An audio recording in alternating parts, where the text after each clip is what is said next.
Beruntung. Siapa orang yang beruntung? Manusia sentiasa bercakap-cakap yang seorang tu beruntung. Dia ada rumah, dia ada kereta, dia ada kerja, dia ada pasangan yang cantik, dia ada anak-anak, dia ada jawatan, dia ada kawan-kawan yang hebat-hebat. Ni semuanya untung. Tapi hanyalah untung dunia dan tak perlu didengkikan. Yang beruntung, yang tahu bahawa baca 2 ayat terakhir surah Al-Baqarah dalam satu malam akan mencukupkannya, lalu dia pun amalkan. Yang beruntung, yang tahu bahawa siapa baca ayat Al-Kursi selepas setiap kali salat, tiada halangan untuk masuk syurga kecuali mati, lalu dia pun amalkan. Yang beruntung, yang tahu bahawa siapa yang baca ayat Al-Kursi masa nak tidur, dia akan ada penjaga daripada Allah sehinggalah dia bangun pagi tanpa didekati oleh syaitan.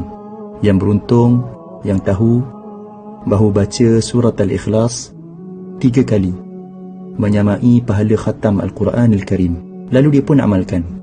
Yang beruntung, yang tahu bahawa siapa minta ampun untuk seluruh orang beriman, lelaki dan perempuan, Allah akan menuliskan 1 pahala bagi setiap seorang tadi, lalu dia pun amalkan.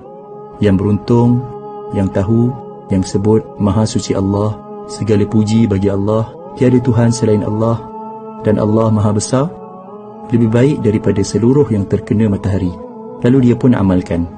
Yang beruntung, yang sebut tiada Tuhan selain Allah, satu-satunya, tiada sekutu baginya, baginya lah kerajaan dan kepujian, dialah yang menghidupkan, dialah yang mematikan, dan dialah Maha berkuasa atas segala sesuatu.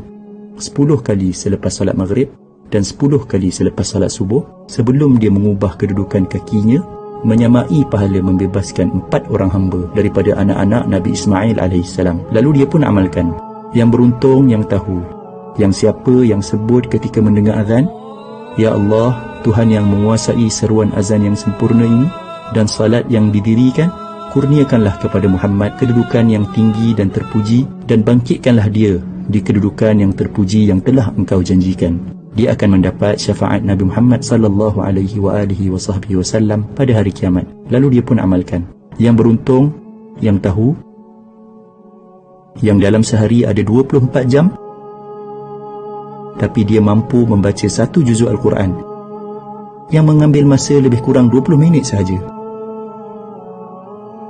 Yang beruntung, yang tahu, yang waktu duha ada lebih kurang 6 jam dan dia mampu untuk solat 2 rakaat duha yang biasanya tak sampai 5 minit pun.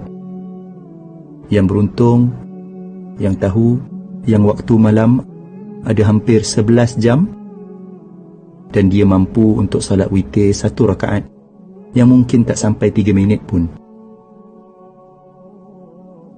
Yang beruntung, yang tahu, yang siapa yang sebut Maha Suci Allah dengan kepujiannya 100 kali, dosanya akan diampunkan walaupun banyak seumpama buih di lautan, lalu dia pun amalkan. Inilah dia orang yang beruntung.